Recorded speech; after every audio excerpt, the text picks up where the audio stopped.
710 ESPN Seattle presents Brock and Salk's Wrap-Up. Powered by the law offices of Heidi Hunt.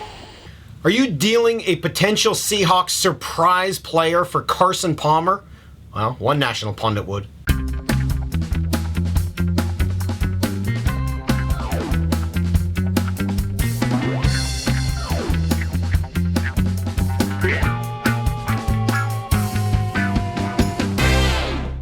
All right, Gil Brandt, NFL.com, Brock, making a proposal saying he would like to see the Seahawks trade Doug Baldwin and a conditional pick for next year, first to a third rounder, for Carson Palmer. Now, probably not going to happen because, again, Palmer's not really up for trade, right? Mike Brown, the owner in Cincinnati, has said, no way, no how, I'm not dealing this guy this year. But hypothetically, would you trade Doug Baldwin and a conditional pick for Carson Palmer? I thought we got into a pretty good discussion today during our show on this because it goes in so many different ways, this conversation. Well, what about Doug Baldwin? Well, what about the NFC West and where San Francisco is? Well, what about the health, most importantly for me, of Carson Palmer? And then probably right below that, the health question is what's available to you come April in a draft class that looks to be pretty deep? Dude, that is the question. To me, that is number one with a bullet. I mean, if you think that Carson Palmer is an A1 franchise quarterback, or maybe not A1, but franchise anyway, if he can be in the top 10, take you to playoffs, maybe a Super Bowl, I'll deal Doug Baldwin in a first-round pick in a flash. See you later. Yep. If you tell me Carson Palmer's good enough to do it,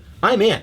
But he better be better than whatever you're able to get in this year's draft, and that's really what the question is for me. Yeah, well, the kid in this year's draft is not going to be immediately where Carson Palmer is today. That's just not going to happen. Carson Palmer's got a decade in this game. He knows how to play it. If he is healthy, and he's that guy with that elbow and shoulder and knee and everything else, he's going to be ahead of whatever rookie you draft in April. So then it does become a little bit of a time question. Are you willing to take that prospect and build around him for the next few years, a la Mark Sanchez, a la Ben Roethlisberger, a la Matt Ryan and those guys, and the learning curve for a young franchise quarterback? Or is Carson healthy enough and in his prime for the next 2 to 3 years, to take the next step for these Seattle Seahawks?